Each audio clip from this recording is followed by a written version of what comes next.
Gift guy's already in on the show. Wakey, Sara and Jamie. Thanks. We are up. Yesterday I was all keen about this, Sara, but today I was not. When I got up today, I'm like, the last thing I want to do is do an 8 a.m. pregame show. This is not high on. Not high on the list right now. But look, I love it. Happy early game day from Maryland. Said one, rise and grind, go Jets, go. It's early. Yes, Jeff, it is. We are all feeling that, but we are so happy that all of you have decided to join us in the conversation as we get ready for this game here today, because it's the same time for check-in as it was yesterday, but it's an even earlier game time for the Winnipeg Jets. It is an 11 o'clock Central start as they close out this road trip in New York at Madison Square Garden. They are finishing playing 3 games in what Scott Arniel always likes to call 3.5 days. Mm-hmm. Did this last weekend. That's right. It's very familiar to all of us. So we will get through this next half hour, and we're going to get you all set up for it. We are looking forward to a great half-hour show. We've got John Shannon that's going to join us. And then Alex Faust is going to as well to help set up things on the New York Rangers side and get us going. And Alex is a great addition to their broadcasts as well. So how about Alex Faust having to move from coast to coast in his career, right? He used to do play-by-play for the Los Angeles Kings. Now he's in the New York Rangers. So looking forward to hear from Alex, and certainly the Sportsnet alumni, John Shannon, long time with John for so long in Toronto. So looking forward to having him on the show, as you said. So lots of insight coming from John here momentarily. Has a great podcast, 100% Hockey with Darren Millard. Those two worked together for so long and just had to work together one more time. Well, and John, I mean, so many years behind the scenes as well. And we can hear you behind the scenes and in front of a camera too. So looking forward, and you hear him on the CJOB pregame show on a regular basis. So looking forward to having him here. But before we get to today's game, let's look at yesterday afternoon, a 5-4 shootout loss to Pittsburgh. There's a lot that, we could spend a whole half hour just going over the game. There was so much to go over. It was an entertaining game. It was a very painful start for the Jets in the first 2 minutes. We had lost power at our house, and I turned, so I'm trying to stream it, and I tune in, and it's, I don't know, there's maybe 18 minutes left in the first period. So 2 minutes gone by, and I went, it's 2-0. I sent through to one of our colleagues. I said, what is going on? What have I missed? Why don't we just start with quick overall thoughts, Jamie? Well, I think they have to be given a lot of credit for coming back. I mean, they could have pulled the tent, and Pittsburgh's not an easy place to play either. And for them to respond quickly on the Morgan Barron goal, which, some thought could have been goaltender interference, but it was not.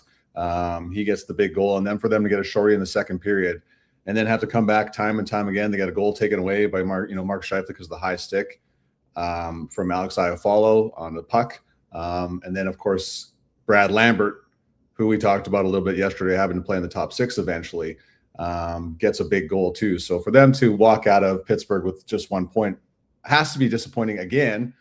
And I feel like this continues to be the same story, right? You need the 2 points, you walk out with 1, but the effort was there. You did a lot of good things. But then I really don't like the goal they gave up to Erik Karlsson. He just allowed to walk right into the slot. That one was tough to watch. And then overtime, it was a crapshoot. If it wasn't for Connor Hellebuck, it's over in 10 seconds. So, and then you just can't really talk about the shootout. Well, you can talk about the shootout. You can, and we will. Yes. Let's be honest. We'll get into that. And we'll get into this with John Shannon as well.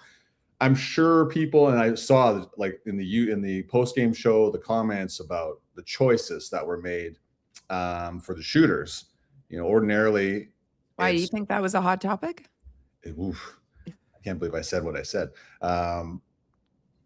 Ordinarily, it's Kyle Connor and Mark Scheifele, and then Arnie quickly said afterwards, it was try something different, and he was right. Their shootout percentages are the highest on the team, and I'm talking about Jonathan Toews and Gustav Nyquist. But I guess other people's comments with how Gustav Nyquist has struggled offensively the last 2 years comes into play. I don't mind the Jonathan Toews one at all. You know what I mean? It went off. It went off iron. It's not as if it wasn't a bad shot. And he's pretty good at it, and he's proven that others. Might have a lengthy resume. Yeah, somewhere in there. So I don't mind that one at all. And, Mark Scheifele and Kyle Connor haven't had success in the shootout. So why not try something different? So I don't mind it. Sometimes when things aren't going well, you do have to tinker with things a bit. And it is the shootout, and it's who knows what you're going to get out of it most times. So curious what John Shannon is going to think about that, and he'll be joining us here momentarily. Yeah. So let's quickly maybe start on the blue line, and let's just do a quick brief. So Neil Pionk draws back into the lineup. So great to be able to see him back in for the first time. Sorry? Of course, he makes an impact. Of course, yes. Yeah. And so started on the third pairing beside Hayden Fleury, and then got moved up because for all the great things that you saw with Neil Pionk being able to be back, it was a very rough start for Dylan DeMello for those first 2 goals. Yeah. Just a couple minutes in, and then did not. I mean, he was stapled to the bench in that first period afterwards. Scott O'Neill spoke about it after the game, and a message both to Dylan and to kind of the team as well for it. So you look at that, you look at the changes that we saw up front in some of the lines. And then of course you look at the decisions in the shootout as well. What the most frustrating to me, just before we hear post-game sound from players and Scott O'Neill, the most frustrating thing I think has to be, we always talk, you've got to take care of your own, what you can control. Mm-hmm. You got to take care of your own business. I have long said that I think this mountain, although it's only 5 points, is too great for the Jets to be able to overcome.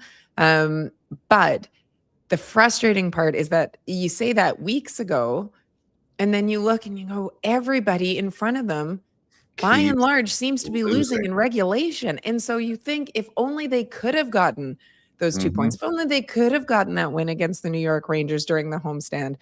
Yeah. You think about where this team could be, because they said, we need to take care of our own business. We need help along the way. They have been getting the help. And that's the part that just has to be disappointing, that in spite of everything that had gone wrong for the Jets and the adversity that they had to overcome for this season, it actually turned out to be right there for the taking. But once again, they find themselves going into this game 5 points back.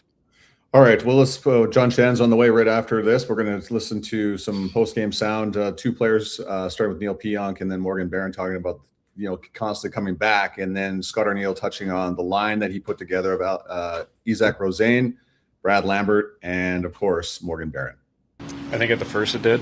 I think we did a better job in the second and a little bit better job in the third. Overtime was a track meet, but that's 3-on-3. It's a little different. So, the first period we struggled with that a little bit, and then I thought we rebounded nicely. What can you say about the way you kind of clawed back more than once? Yeah, I mean, we didn't want to get in a track meet, and we kind of put ourselves in a position that we had to. And, I still think there's some moments throughout that game where we can manage it better, and we did a good job getting back in it and sticking with it, but. It's not as clean a game as I think we would like to play. Right. Just on the Barron, Rosane, Lambert line, did you like what those guys were able to do when you put them together? Put them together because of the speed. Yeah. All 3 of them can go, and I liked a lot of what they did. I thought that they pushed the other team's defense back, and most of their shifts were in the offensive zone, or were coming off the rush, and it's good to see them all really get up to speed, using their speed. I thought Bear did a really good job working with those 2 guys, and hopefully we'll keep them together for tomorrow. All right, there you have it. The track meet that they got it themselves into with the Penguins, wrong idea. Came around to play much better, but it was a non-consistent effort from the Winnipeg Jets in a game that they just had to have. So let's bring in John Shannon for his thoughts. Of course, John is a big part of CJOB's coverage on Jets broadcasts. John, hello, my friend. Good to see you again. Morning, folks. Listen, let's get right into it. Let's get right into about Scott O'Neill's decision in the shootout yesterday. Did you like it or did you not like it? I was surprised. But I didn't have a problem with Jonathan Toews. I mean, he has a history of this. I think we all remember where we were when he went toe-to-toe with Jack Johnson at the World Juniors. Mm-hmm. And he was so good. So I don't have a problem with Jonathan Toews ever, with anything at this point. I was surprised with Gus Nyquist, but at the same time, I think if you look at the numbers that the Jets have put up in shootouts this year, there's nothing wrong with trying something new. It really isn't. This has not been a very good shootout team. Let's face it. Mm-hmm. And so if you have some guys with talent, and both Taves and Nyquist have talent, give them a chance. And because there are 6 or 7 guys on that bench wanting to go out there, wanting to have that opportunity. And those 2 guys would be 2 of them. So I didn't have an issue really at all with Taves. And if I had an issue with Nyquist, when you think about it, there's common sense involved. You needed to change it up. John, are you surprised that this team isn't better in shootouts, given the talent that we see on that bench? Yeah, but even some of the greatest players in the world, Sarah, are not great in breakaways and shootouts. Players sometimes tend to overthink. This is such an instinctive game. And some of those players, like Connor, like Scheifele, are great when they're just playing the game. If you give them a chance to think, they're like the rest of us. It's almost like paralysis by analysis, and so sometimes it hurts you. If you have that time to stand at center ice, think what you're doing, decide what speed you're going to go in at. Yeah, and by the time you get to the top of the circles, you're going, "Oh man, I'm in too close," or So I think that everything that's gone on wrong with this team this year, guys are trying too hard. Guys are trying to do everything they can, and sometimes that just is overthinking.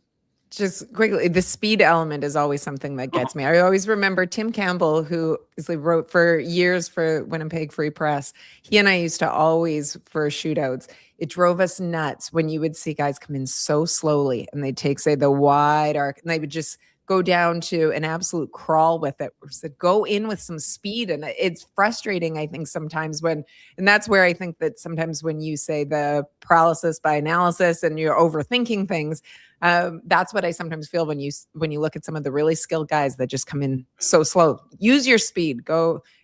It's frustrating to watch sometimes. It's all it's about making decisive decisions at a key point. Yeah.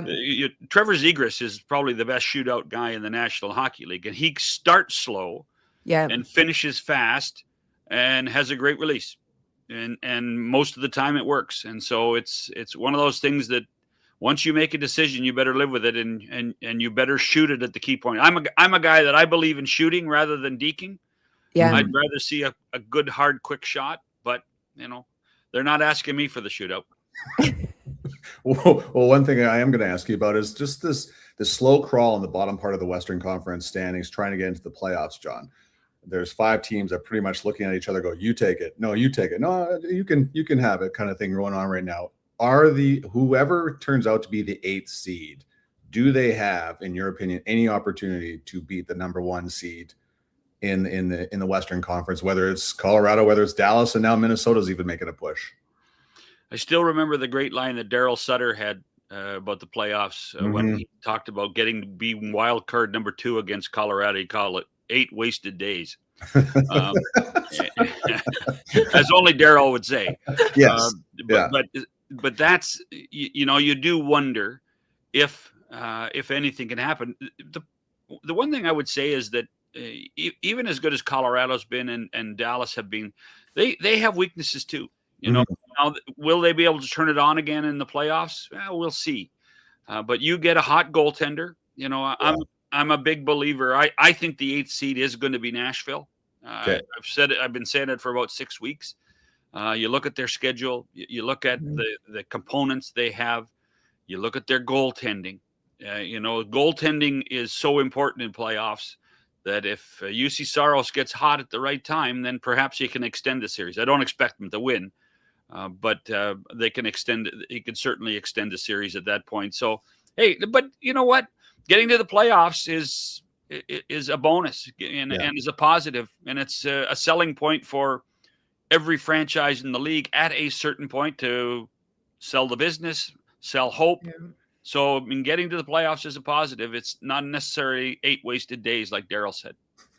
When you John, at the way that, so the Jets are going into game 70 this afternoon against the Rangers and 5 points back of Nashville. You've said that you expect Nashville to be the team that gets in with everything that they have in front of them.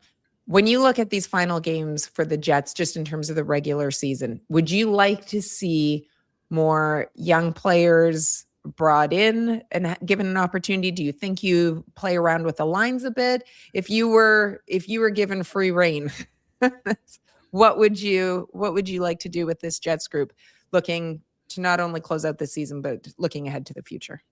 Well, I think what we saw yesterday in Pittsburgh was really important, you know, and you touched on Lambert and Roseanne playing part of it. That's the future. That's something that I think Jets fans can look at and say, you know what, that was a good trade that they made with Buffalo. And Brad Lambert finally is doing what Brad Lambert was expected to do for a lot longer, I think, than most Jets fans would admit. And I think they both showed something. That was Brad Lambert's best game in the National Hockey League yesterday. It Agreed. Was. And he was given an opportunity with two guys that are almost as fast as him. And so you'd like to see that. These 12 games, I don't like to call them auditions for the future, but what I would say is that if you can give a guy like Lambert, a guy like Rosine, experience at this level, playing against really good teams. I mean, they got Colorado coming up against those teams. Then that's going to be a positive for the summertime when those guys can take the summer off, start to work out again, get to camp next year, and be regular NHL players. I think that's so important for this organization. One that we thought was earlier in the season was getting older and slower. That's a reality. We thought they were getting older and slower. Now, when you plug some of these guys in, and let's put Elias Salamonson in that group too, who has, I think, has been a tremendous positive in the second half of the season. I think when you take a look at what those young guys and how they can contribute between now and the middle of April, then that gives me a little bit more hope for the Jets next year. John, one last one before we let you go. You worked with Darren Millard for such a long time at Sportsnet. Was it inevitable that you guys were going to get back together and reunite for your current podcast, 100% Hockey? Well, you know, my previous podcast was with Bob McCowan, and Bob had some health issues for 8 or 9 months, but we did a daily podcast at that point, which is a lot harder than doing 3 times a week, I can tell you.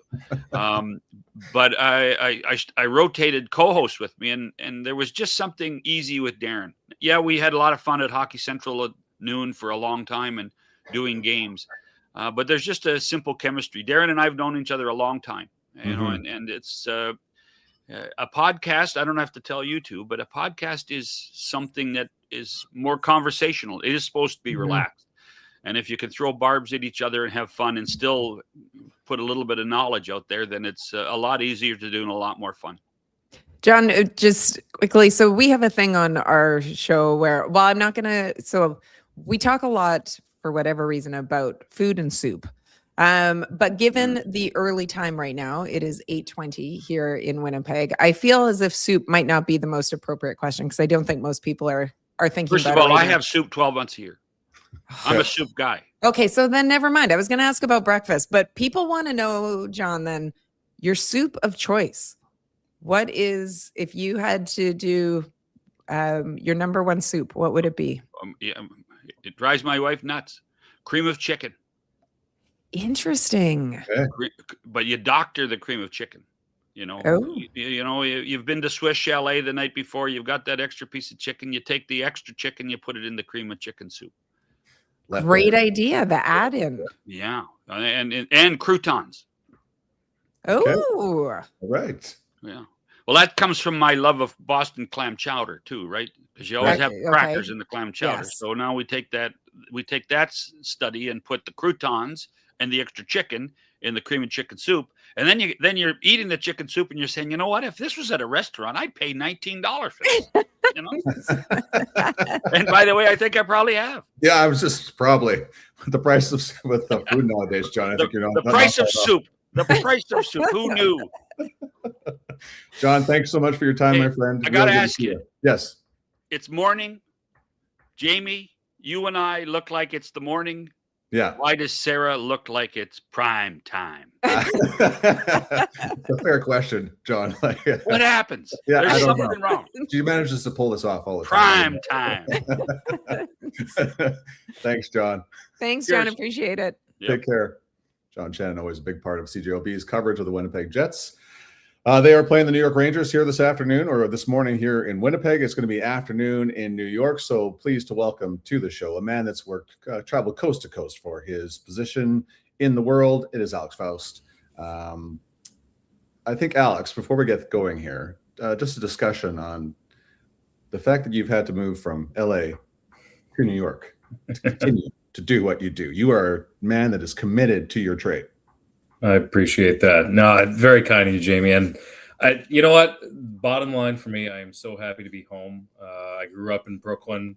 So yeah, even though I lived in Boston for 10 years and loved it there and had a wonderful time in LA, there's no place like home. I'm a New York City guy. So I'm excited to have this role now with the Rangers and with MSG Network.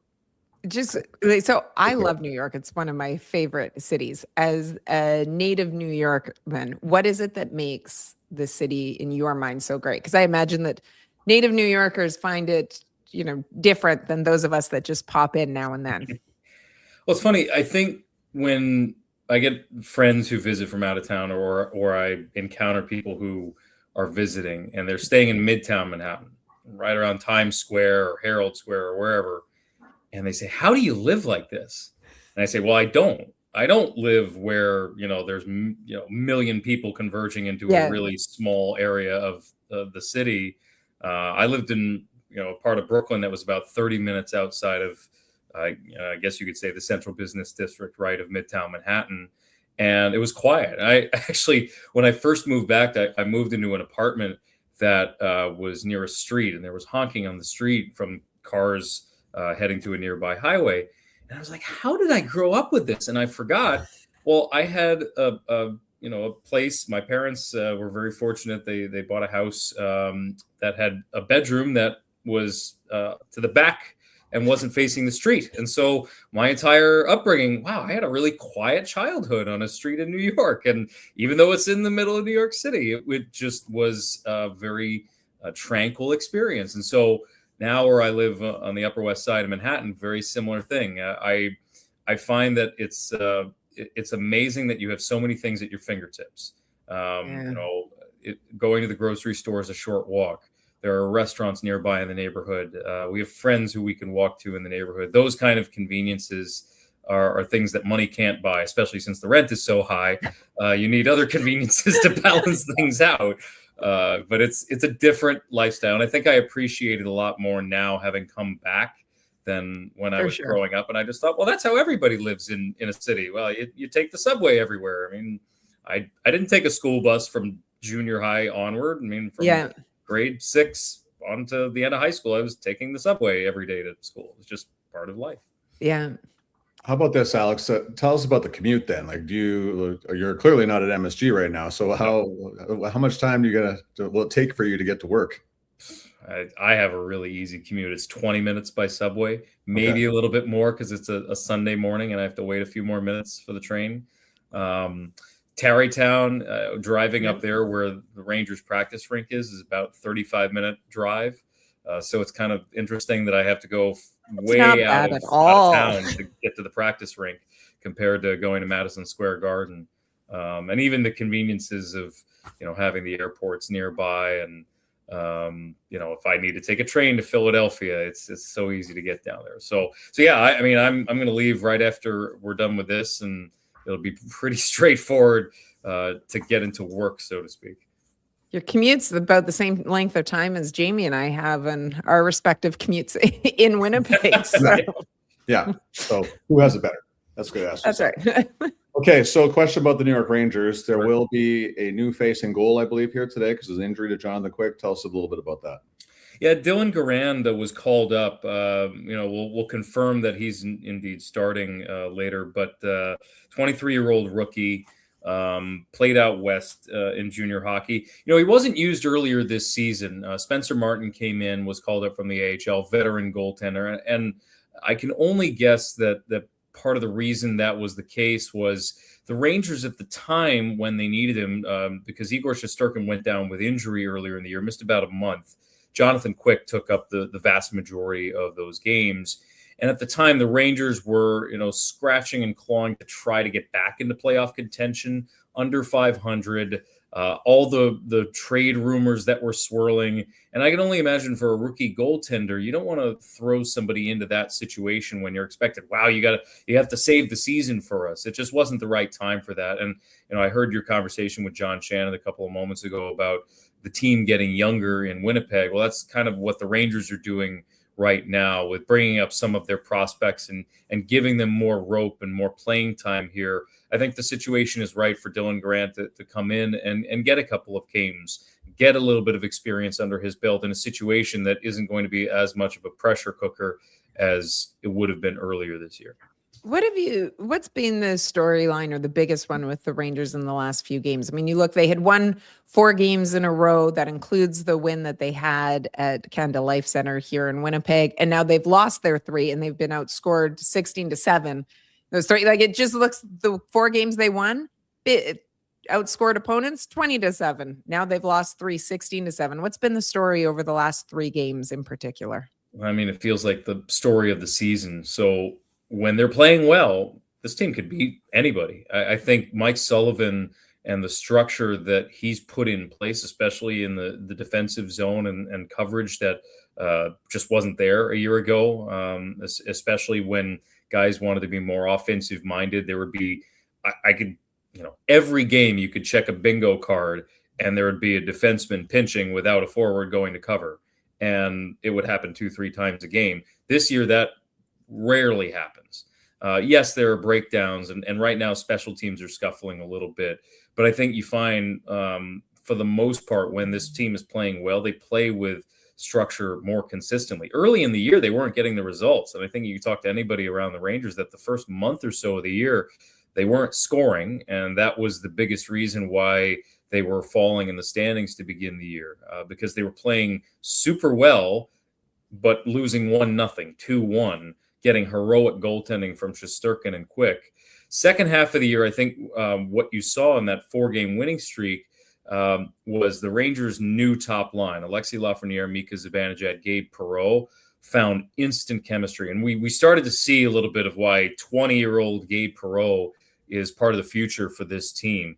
He has incredible vision and incredible poise for not only his youth, but also he's not the biggest guy, but he's so savvy when it comes to body position on the forecheck for the Rangers. He's created 3 or 4 goals just by being the first man in and taking the guy at the right time, timing a hit on the forecheck well to separate a man from the puck, and that sets up Lafreniere to make a pass to Zibanejad or vice versa. I think you're seeing Lafreniere play with a little bit more freedom now that Artemi Panarin is not on his line. I think it's, people might say, well, the Rangers traded away Panarin, they're going to be worse off. I think in the case of Lafreniere, so often he's worried, this is just me talking, it looked like he was worried about where Panarin would be on the ice and having to be aware of a guy who just freelances, for lack of a better word. I mean, you let him go, you let him play. He's so creative, but it created a sticky issue where Lafreniere was caught in between sometimes. But now you're seeing him more consistently get to the front of the net. That's what the Rangers coaching staff have been asking him to do for a while. But now he knows, okay, if I'm here, everybody else on my line is going to be where they're supposed to be. It's one less thing to worry about. And I think that has allowed those 3 to play with freedom. I think in the last couple of games, just not only defensive zone breakdowns, but also the penalty kill has not been great. And they've wound up chasing the game. What happened in Winnipeg, I mean, that game was one of the better ones the Rangers have played all year in all 3 zones. And I think that template, if they can bring that to the table more often than not, this team will compete for a playoff spot going forward, but we just haven't seen it consistently enough. Alex, Rangers fans are well known for a lack of patience. Is there enough hope right now in New York for them to carry this forward to next year in belief? New Yorkers have a lack of patience. Yeah, right. That's the reason why. I need to get where I'm going. Don't get in my way. Yeah. I think getting through the trade deadline was helpful. I just got the sense, especially after the Olympic break, first and foremost, but even after the trade deadline, it just felt like there was so much pressure that was lifted. Not in the sense that, we need to get back into the playoff race. It was more like, okay, business is done. Now we actually can get to playing these younger guys in more prominent roles. Now we can start to see what the next page of this story will look like. I just think for any team that goes through a process like that when you're selling at the trade deadline, I think getting to the other side will enable a team to play with more freedom. The very next game after they played in Winnipeg, they were in Minnesota, got outshot handily, played a really strong first half of the game, got heroic goaltending. And I think that's part of the hope for Rangers fans is that you have one of the best goaltenders, if not the best goaltender in the world, in Igor Shesterkin. I'll take that as a starting piece on any team. And especially with how aggressive the front office has signaled they're going to be in their retool, they're not going to wait around. It's not just the fans that are not patient. I think the front office wants this period of time to be over with as soon as possible for this Rangers team that has such an asset with Igor Shesterkin to be able to do what he does on a nightly basis. All right, Alex, appreciate your time, my friend. Thanks for doing this with us. Enjoy the stress-free commute to MSU. Have a great call, man. Thanks for being Have a great call, Alex. Thanks. Alex Faust joining us from his cozy little office. Yes, he does a fantastic call. So how lucky is he to call both Kings and Rangers games? Like absolutely. In Boston, that's a pretty good run, pretty good resume. Yeah, absolutely. Incredibly talented. Okay, so quick notes just as we wrap up. So obviously this is the second game of back-to-backs. You might remember we've talked about their records a variety of times before in back-to-backs. They have typically struggled in the first game. They do very well historically in the second. 5-2 is their record so far. This is their final afternoon game of the season. Also, Mark Scheifele loves playing against the Rangers. Averages, especially at MSG, 0.71 points per game, highest number of against any opponent in his career. So this franchise is one in particular that he has success going up against, and you think he doesn't see them a ton, but is able to make good typically when he does. So that's great. I'm very curious. We will be back on Tuesday when the Jets kick off a 2-game homestand, and I will be interested to see what happens with the lines today. We know you spoke about it. We've heard Scott O'Neill's post-game comments about how that Barron line, Lambert and Roseanne's going to stay together, at least to start. What happens with some of the others? Do we see some adjustments in pairings as well? Obviously, Scott O'Neill not afraid to shake things up if necessary in games. So how things start isn't always how they finish, but looking to see how the Jets respond with this one. This is 3 games in 3.5 days. Rangers playing 5 games in 8 days. And as I asked Alex, I mean, they have struggled recently to be able to find the back of the net and to keep, and even more so to keep pucks out. So are the Jets able to take advantage? If this is a rookie netminder, if this is someone making their NHL debut, are they able to take advantage of that this afternoon and close things out with the win? Because they desperately need 2 points today. 1 point isn't going to be able to just get it done. We should just put a font across the bottom. Need 2 points. That's right. And yes, we did not ask about soup. I don't want to double dip on this one. Like we asked John. Yeah. He gave such a good answer. I should have. You know what? We should have started just with a question for all of us about breakfast, because as many people have pointed out, yes, it's 8 a.m. is the earliest check-in that we have ever done before.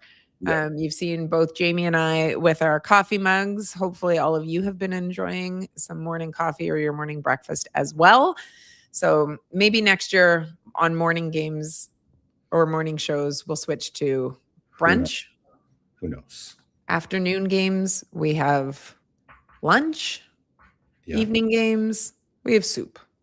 Next time we have John on, we should ask about the challenge of making the NHL schedule, because John would know some pretty good insight on that one. But we'll bring him in before the end of the year, I think.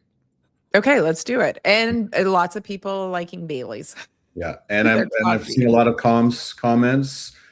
I think this is the obvious time for Air Comrie to start, as the rest of you do. So we'll have to see how that goes. But make sure you tune in to CJOB pregame show, because there is no TSN pregame show, correct? There is no TSN pregame show, but the CJOB pregame show will be starting shortly. Yeah. And then we will be back on Tuesday. The Jets return home. It is 2 games. It is not an easy stretch, though.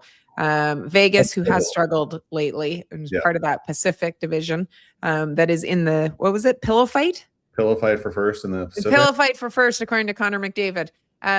Vegas, but we know.